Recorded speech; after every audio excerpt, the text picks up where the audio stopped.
This is just a sample of the audiobook. To get the complete audiobook, access the link posted in the first comment.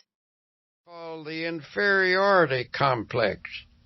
Lack of self-confidence is indeed one of the greatest personal problems besetting people today.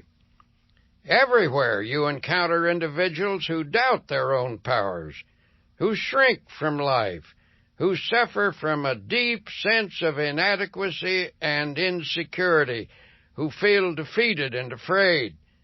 The sad thing is, in most cases, such frustration of power is unnecessary. Let me tell you a story. Several years ago, after speaking to a business convention, a very intense man approached me about a matter of desperate importance to him. We went backstage to sit down, and he explained, "I'm in town to handle the most important business deal of my life. If I succeed, it means everything for me. If I fail, I'm done for."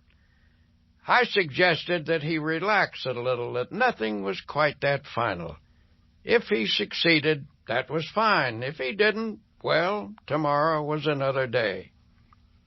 "But I have no confidence in myself," he admitted. "In fact, I feel I'm just about sunk. Here I am, 40 years old. Why is it that all my life I've been tormented by inferiority feelings, by lack of confidence, by self-doubt? I listened to your speech tonight where you talked about the power of positive thinking, and I want to know how I can get some faith in myself." After listening to this man's all-too-familiar plea, I told him there are 2 steps to take. First, you have to find out why you feel you have no power. That requires analysis and will take time, but to pull you through this immediate problem, I shall give you a formula.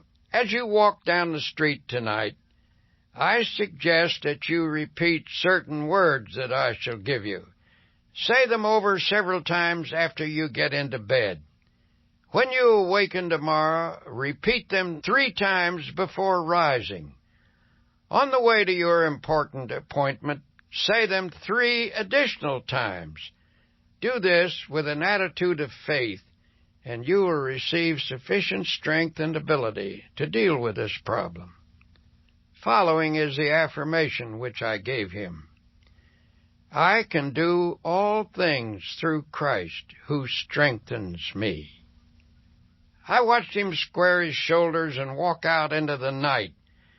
He seemed a pathetic figure, and yet the way he carried himself as he disappeared showed that faith was already at work in his mind. Sometime later he told me that this simple formula did wonders for him and added, "It seems incredible that a few words from the Bible could do so much for a person." In time, as this man learned how to have faith, he gradually attained a strong, steady, reasonable self-confidence. Things now flow toward him rather than away from him.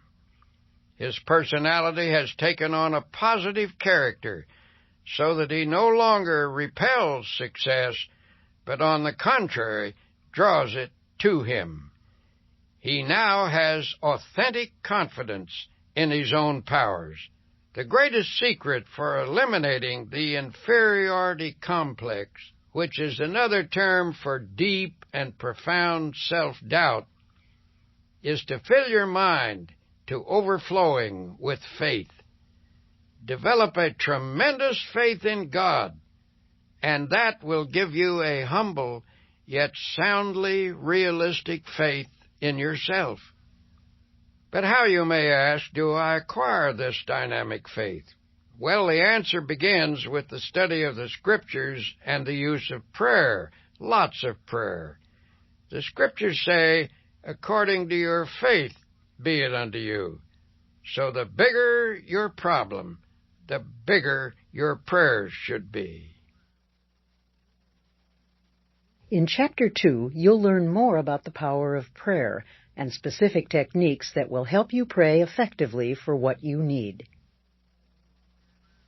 Along with prayer and study of the Scriptures, another very effective way to build self-confidence is by suggesting confidence.